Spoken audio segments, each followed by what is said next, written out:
And you, of course, in your experience, have had patients come to you that had previously received subpar or incompetent addiction care, and then came to you and you were able to help them, correct?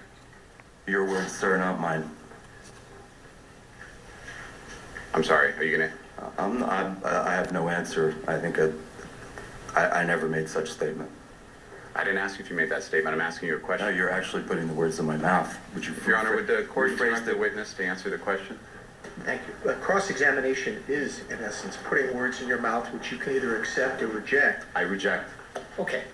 So you have never had a patient come to you that you determined had received incompetent care and you were subsequently able to help them. You've never had that happen? Sir, I never embellish what I do by denigrating what one of my colleagues does.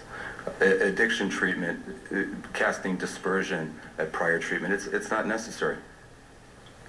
When somebody comes to me for treatment, many times they've had prior treatment. Their success or failure of treatment is not a function of who treated them. It's a serious illness. Failure rate is twice the success rate everywhere.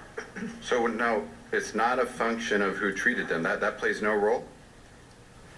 What I said to you in answer to your question again, sir, is that when I accept somebody in treatment, I don't speak negatively about their prior treatment.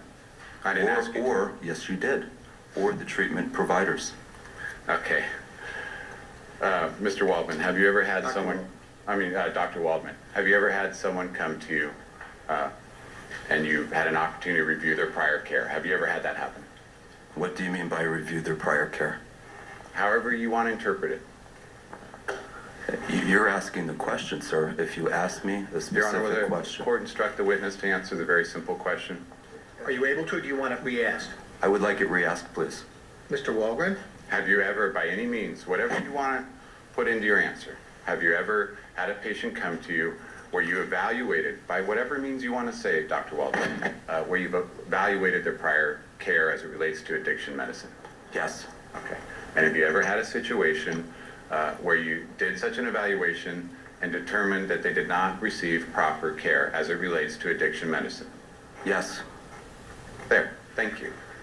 And when you've had those situations where you determined they had not received proper care as it relates to addiction medicine, have you, as a specialist, been able to help them? Sometimes, I'm sure I have.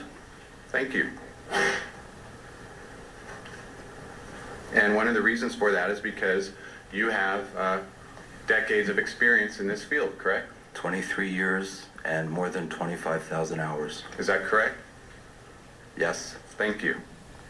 It's a battle of wills in court. The addiction specialist versus prosecutor David Walgren. And it seems like Walgren's finally breaking a little bit when he gets the answer. Thank you. So we'll continue to watch this drama play out in court at the backdrop. Whether or not Michael Jackson was addicted to Demerol, he was undergoing Demerol withdrawals, and whether or not that matters to a jury who's going to end up deciding this case.